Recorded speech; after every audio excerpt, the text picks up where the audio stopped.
Welcome to கதை திரட்டு audio books. இந்த வீடியோவில் நம்ம என்ன கதை கேட்க போகிறோம்னா, பூவும் மானும் போட்ட சொக்காய் சிறுகதை. நம்ம சேனலை இது வரைக்கும் சப்ஸ்கிரைப் பண்ணாதவங்க சப்ஸ்கிரைப் பண்ணுங்க. பக்கத்தில் இருக்கிற பெல் ஐகானை கிளிக் பண்ணி ஆளுங்கிற ஆப்ஷனை ப்ரெஸ் பண்ணுங்க. ஸோ தட் நான் போடுற கதைகளை உடனுக்குடனே நீங்கள் கேட்கலாம். வாங்க கதைக்குள்ளே போகலாம். பாபு சங்கர ஐயர் ஹோட்டல் வாசலில் நின்று கொண்டிருந்தான். மழை பெய்து கொண்டிருந்தது. சட்டை முழுவதும் மழை சாரலில் நனைந்து உடல் சூட்டிலேயே காய்ந்து இப்பொழுது மீண்டும் நனைந்திருந்தது. வானத்திற்கு பைத்தியம் பிடித்து விட்டது போல இடையராது மழை பெய்து கொண்டிருந்தது. ஹோட்டல் வாசலில் பிச்சை எடுத்து கொண்டிருந்த தொழுநோய் பிச்சைக்காரனும் கன்றா அல்லது பசுவா என்று விளங்கிக் கொள்ள முடியாமல் சிறுத்திருந்த குள்ளமான மாடும் மழைக்கு ஒதுங்கினார்கள். பாபு மாட்டின் முகத்தை பார்த்தான். அனாதி காலம் தொட்டு கவலைப்படவென்றே பிறந்த ஜென்மம் மாதிரி அசாதாரண சோகத்தை தன் கண்களில் தேக்கி வைத்து கொண்டிருந்தது அந்த மாடு. தன் கொம்புகளையும் குளம்புகளையும் மிருக இயல்பையும் சுத்தமாக மறந்து தீராத நோய்வாய்ப்பட்ட வயதான பெரியவரைப் போல எதிர்காலம் குறித்த நம்பிக்கைகளை இழந்து நின்றிருந்தது. அடிக்கொரு தர மாட்டின் உடம்பு சிலிர்த்து கொண்டிருந்தது. குளத்தில் எரியப்பட்ட கல் எழுப்பும் சிற்றலைகள் போல மாட்டின் நடுமுதுகு துடித்து துடித்து கழித்தது. பாபுவுக்கு மாட்டினால் தனக்கு அபாயம் ஏற்படக்கூடும் என்பது பற்றி பயம் இல்லை. பசித்து கிடக்கிற மாடு அவன் கையில் இருக்கும் லாட்டரி சீட்டுகளை லபக் என்று கவ்விவிடக் கூடாது என்பதில் அவன் உஷாராயிருந்தான். லாட்டரி சீட்டுக்கள் மழையில் நனையாதபடி பாலித்தீன் பையில் சுற்றி பட்டன்கள் இல்லாத சட்டைக்குள்ளே கக்கத்துக்கு கீழே பாதுகாப்பாய் வைத்திருந்தான். டிராயரில் சில்லறை காசு கொஞ்சம் இருந்தது. அவனிடம் இருந்தாலும் அது அவனுக்கு சொந்தம் இல்லாத காசு. லாட்டரி சீட்டு ஏஜென்டான கடைக்கார நாயருக்கு தரப்பட வேண்டிய பணம். மழை பெய்து கொண்டே இருந்தது. ஹோட்டலுக்குள் போவோரையும் திரும்பி வந்து ஹோட்டல் வாசல் பெட்டி கடையில் நின்று சிகரெட் வாங்கி பற்ற வைத்து கொள்பவர்களையும் பார்த்தபடி குத்து காலிட்டு அமர்ந்திருந்தான் பாபு. இது காஃபிக்குரிய நேரம். சூடாக ஒரு ஸ்ட்ராங் காஃபி சாப்பிட்டால் இந்த குளிர் என்ன செய்யும்? ஆனால் காஃபி சாப்பிடுவதை பற்றி அவன் கனவு காண முடியாது. இப்போது காஃபியின் விலை ₹1.60. ஐயர் திடீரென்று நாளைக்கே அதை ₹2 உயர்த்தினாலும் யாரும் கேட்கப் போவதில்லை. ₹1.60 பெற 8 சீட்டுக்களை அவன் விற்றாக வேண்டும். வேண்டுமானால் ஒரு டீ குடிக்கலாம். ஆனால் ஒரு டீயின் விலை 3 சீட்டுக்களை விற்று வந்த வரவு. டீ கடையில் காஃபி கூட 70 பைசாவுக்கு கிடைக்கும். கைகள் இரண்டையும் மார்போடு சேர்த்து கட்டிக்கொண்டு தெருவுக்கு குறுக்கே கிளையில் இருந்து விசுக்கென்று பறக்கிற சிட்டுக்குருவியாக எதிர் சாரியில் இருந்த டீ கடை வாசலில் போய் நின்றான். பாக்கெட்டில் இருக்கிற சில்லறை காசு எகிரி விழுந்து விடுமோ என்று அவன் மனசுக்குள் திடுக்கென்ற பயம்.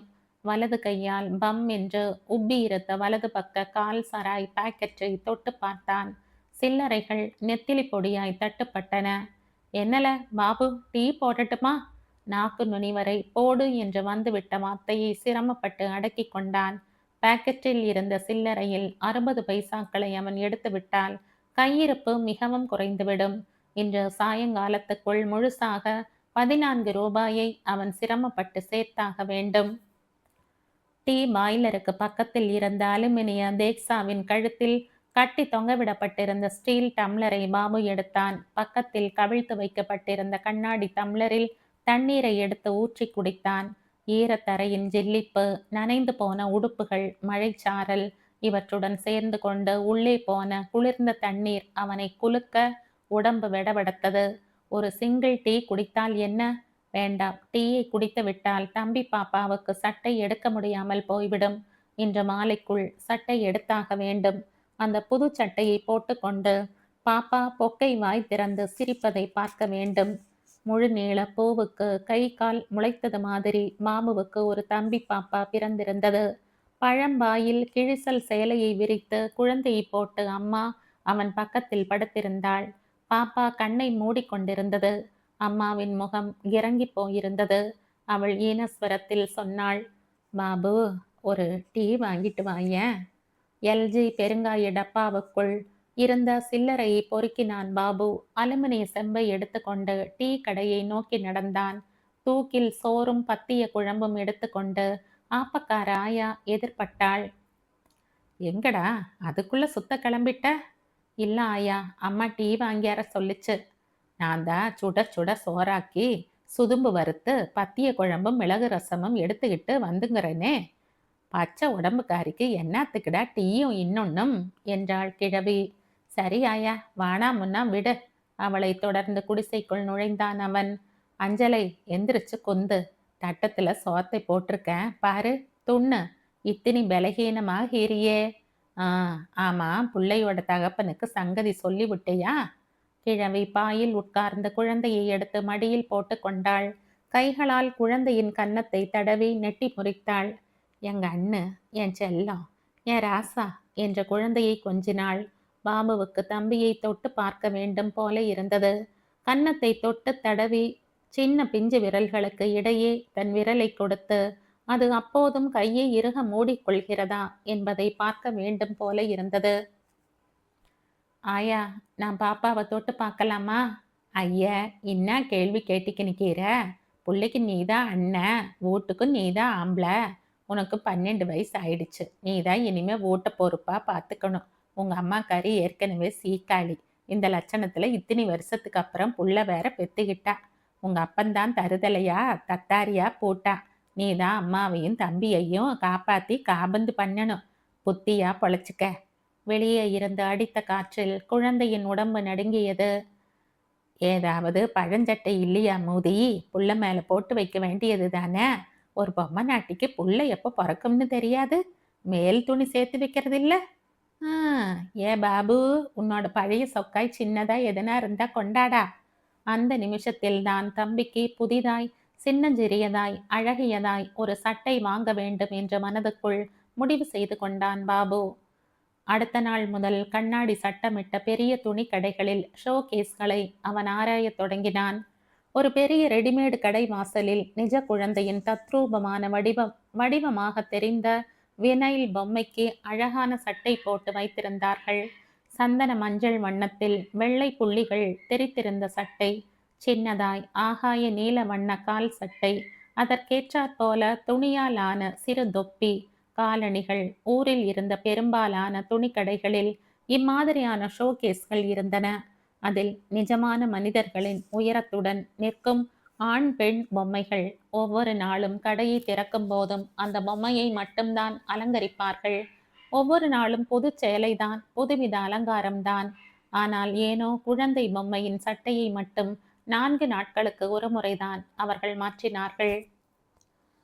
சேட்டு கடை குழந்தை பொம்மை அணிந்திருந்த சட்டையில் 90 ரூபாய் என்ற விலை போட்டிருந்தது. அவ்வளவு விலையில் குழந்தைக்கு சட்டை இருக்கலாம் என்று அவன் எதிர்பார்க்கவில்லை. அப்பா இருந்தபோது அவர் விரலை பிடித்து கொண்டு இதே கடை தெருவுக்கு அவன் சட்டை வாங்க வந்திருக்கிறான். அப்பா அவனுக்கு ஒரு சட்டையும் அம்மாவுக்கு ஒரு புடவையும் வாங்கி கொடுத்தார். அம்மாவுக்கு நீலத்தில் சிவப்பு பூக்கள் போட்ட வாயில் புடவை, அவனுக்கு ஜிலேபி நிறத்தில் சட்டை.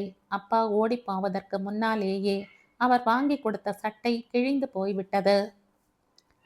மோத்தி கடையில் பல சட்டைகள் ஷோகேஸில் வைக்கப்பட்டிருந்தன.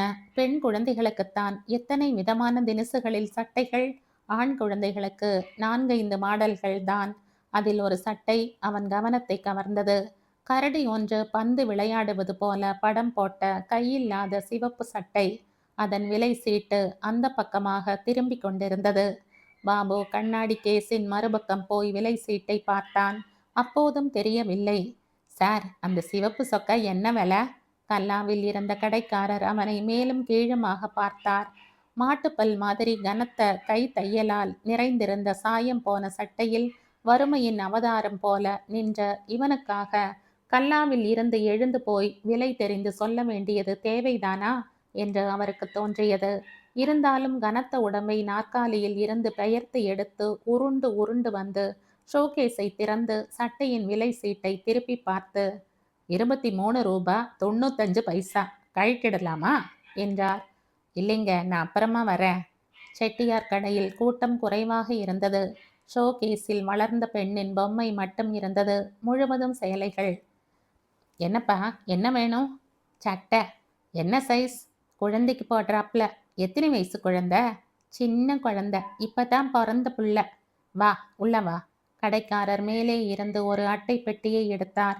அதன் உள்ளே இருந்த பலவிதமான சட்டைகளை எடுத்து ஒவ்வொன்றாக எதிரே இருந்த மேசையின் மேல் பரப்பினார். பாபுவுக்கு அபூர்வமான மலர்கள் பூக்கிற தோட்டத்துக்குள் போய் விட்டது போல இருந்தது.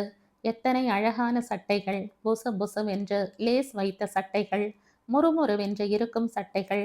பாலு மில்ட்ரி ஹோட்டல் மேசையின் மேல்புற மாதிரி வழவழக்கிற சட்டைகள், பனம் பழம் போல பளபளக்கிற சட்டைகள், கை வைத்தவை, கை இல்லாதவை, முன்புறம் பொத்தான் வைத்தவை, நாடா வைத்தவை, காட் சட்டையும் உள்ளவை, தனியாக மேல் சட்டை மட்டும் கொண்டவை, மேல் சட்டையும் கால் சட்டையும் போதாதென்று ஓவர் கோட்டும் கொண்டவை. அவற்றின் மீதுதான் எத்தனை எத்தனை வேலைப்பாடுகள், எத்தனை விதமான எம்ப்ராய்டரிகள்! விலையை கேட்டு கேட்டு ஒவ்வொன்றாக விலக்கிக் கொண்டே வந்தான் பாபு. இது 14 ரூபா. பாபு சட்டையை கைகளால் எடுத்து பார்த்தான். புது ரோஜா நிறம். சட்டையின் வெளியோரங்கள் முழுவதும் எம்ப்ராய்டரி விளிம்பு அலங்காரம். வலது கைப்பக்கத்தில் பச்சை நூல் பூ வேலையாலான புல்தரை, வெள்ளை மலர் தரித்து நிமிர்ந்திருக்கிற செடி, அதன் அருகே தலையை திருப்பி மருண்டு நிற்கிற மான்குட்டி. பாபு சட்டையை கைகளில் எடுத்து இப்படியும் அப்படியுமாய் திருப்பி பார்த்தான். அதே மாடல்ல 3 கலர் இருக்கு. கடைக்காரர் மற்ற சட்டைகளை லாவகமாக மேசையின் மறுநுனிக்கு தள்ளிவிட்டு அவன் எதிரே 3 சட்டைகளை எடுத்து போட்டார். ரோஸ், நீலம், பச்சை. பாபு மனசுக்குள் கணக்கு போட்டான். 16ஆம் நாள் குழந்தைக்கு பெயர் வைக்க வேண்டுமாம். அன்றைக்குத்தான் குழந்தையை தொட்டிலில் போட வேண்டுமாம். குழந்தைக்கு புது சட்டை வாங்க வேண்டும் என்று ஆயா சொல்லி இருந்தாள். இன்னும் 5 நாட்கள் இருக்கின்றன. கையில் கொஞ்சம் பணம் இருந்தது. கொஞ்சம் கொஞ்சமாக சேர்த்து எப்படியும் 5 நாட்களுக்குள் தொகையை சரி செய்து விடலாம் என்று பாபு எண்ணிக்கொண்டான். சார், இந்த ரோஸ் கலர் சொக்காயே எடுத்துக்கிறேன். இல்லை சார், இப்போ இல்லை, அப்புறமா வந்து எடுத்துக்கிறேன். ஆமாம், நீ கிழிச்ச. கடைக்காரர் முணுமுணுப்பது அவன் காதுகளில் விழுந்தது. வானம் வெளி வாங்கி இருந்தது. இன்றைக்கு சீட்டுக்களை விற்று விடலாம் என்று அவனுக்குள் நம்பிக்கை இருந்தது. மயிலாப்பூரிலும் திருவல்லிக்கேணியிலும் அவனுக்கு வாடிக்கையாளர்கள் இருந்தார்கள். பெரிய தெருவில் இருக்கும் கேக் கடைக்காரர் மொத்தமாக ராயல், பூட்டான், நாகலட்சுமி, தமிழ்நாடு பம்பர் எல்லாம் வாங்குவது வழக்கம். சமயங்களில் அவனுக்கு சாப்பிட டீயும் பொறை பிஸ்கட்டும் வாங்கி தருகிற அளவுக்கு அவர்கள் இடையே நட்பு வளர்ந்திருந்தது. ஒவ்வொரு கடையாகவும் எதிர்பட்டவர்களிடமெல்லாம் லாட்டரி சீட்டுக்களை அவன் விலை கூறிக்கொண்டே நடந்தான். ஊர் ஜனங்கள் அன்று காலை சட்டசபையில் நடந்த வரலாறு காணாத அமளியை பற்றியே கும்பல் கும்பலாக நின்று பேசிக்கொண்டிருந்தார்கள். மழை, வெயில், கதவடைப்பு, ஊர்வலம், தகராறு, வெள்ளம் என்று எது வந்தாலும் வரலாறு காணாததாகவே வருடந்தோறும் இருப்பது அவனுக்கு வியப்பாக இருந்தது. போதா குறைக்கு அந்த மாதிரி சூடும் சுவையும் மிக்க செய்திகள் உலா வரும் வேளைகளில் சொல்லி வைத்தாற்போல லாட்டரி சீட்டு விற்பனை அடி வாங்கியது.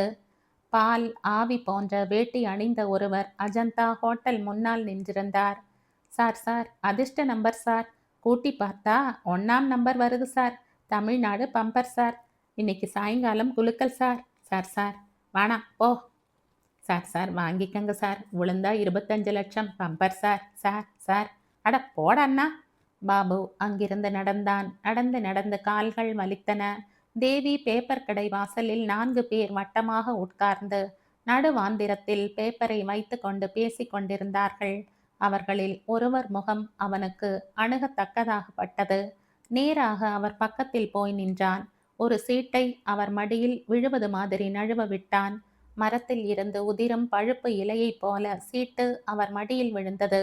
அவர் அவனை நிமிர்ந்து பார்த்து, என்னடா என்று அதட்டலாய் கேட்டார்.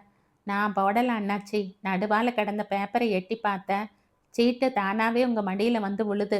அதிர்ஷ்டந்தான் அண்ணாச்சி. ராசியான நம்பர், வாங்கிக்கங்க அண்ணாச்சி. என் இடுப்பு ஒசரம் கூட இருக்க மாட்டேன். வாழைக்கண்ணு கணக்கா இருந்துட்டு என்ன திருட்டுத்தானா பண்றீங்கடா?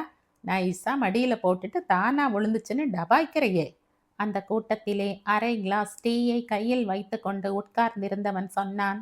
சரிதான் ஒடுக்கந்தப்பா. ஒரு தபா முனியாண்டி விலாஸ் போனா 50 ரூபாய் விட்டுடுறான். 13ஆம் நம்பர் கடைக்கு போனா கணக்கா பார்க்குறான். சும்மா விடுவியா? ஏதோ பாவம் சின்ன பையன், இப்படியெல்லாம் வவறு வளர்க்க வேண்டியதா இருக்கு. ஒரு சீட்டு தானே, வாங்கிக்கப்பா வாங்கு. நீ வேற கையில காசு கொட்டியா கிடக்கு. இன்னைக்கு வேற ஏராளமான செலவு இருக்கு. சாயங்காலம் சினிமாவுக்கு போகணும்னு செல்லம் சொல்லி விட்டுருக்கா.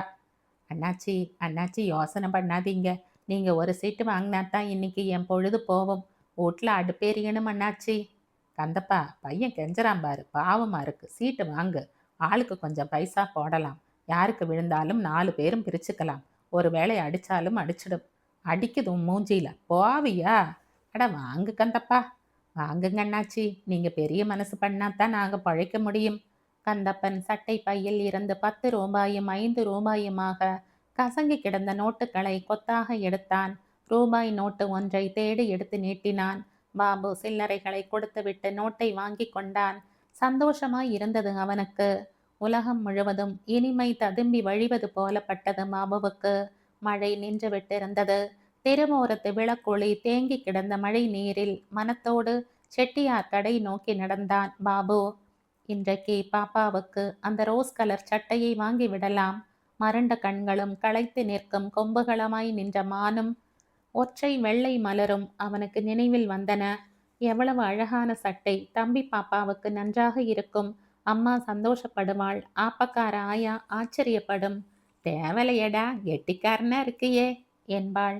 பாபுவின் கைகள் அவன் எப்போதும் சில்லறை வைத்திருக்கும் கால் சட்டை பையை தடவி பார்த்தன. துணுக்கென்றது. அப்புறம்தான் நினைவுபடுத்தி கொண்டான்.